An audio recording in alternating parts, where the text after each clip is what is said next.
এই নোটগুলি স্কিল যোগীর গাইডবুক থেকে নেওয়া হয়েছে। লিঙ্কটি নিচে বিবরণে দেওয়া আছে। এখন আমরা শিখব বিপিনচন্দ্র পালের গ্রন্থ ৭০ বৎসর সম্পর্কে। বিপিনচন্দ্র পালের আত্মজীবনীমূলক গ্রন্থ ৭০ বৎসর তার জীবনের পাশাপাশি তৎকালীন সমাজ ও রাজনীতি ইতিহাস তুলে ধরেছে। এই গ্রন্থে বিপ্লবী দৃষ্টিভঙ্গিতে কলকাতার সমাজ জীবন, গ্রাম্য সমাজের কার্যক্রম এবং বাঙালির ধর্মভীরু জাতীয়তাবাদের বিকাশ উঠে এসেছে। গ্রন্থের প্রধান বিষয়বস্তু: ১. নিজের বংশপরিচয় ও শৈশবের স্মৃতিচারণ।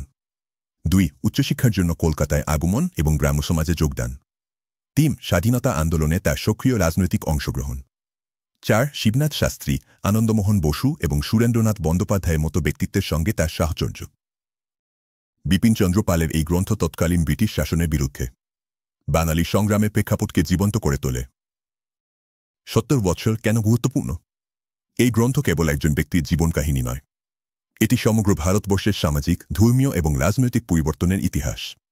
তাই এটি ইতিহাস পাঠের জন্য একটি অপরিহার্য সম্পদ। আশা করি তোমরা এই বিষয়টি ভালোভাবে বুঝতে পেরেছ। এরকম সহজ এবং তথ্যসমৃদ্ধ নোটসের জন্য স্কিল যোগীর গাইডবুক সংগ্রহ করো।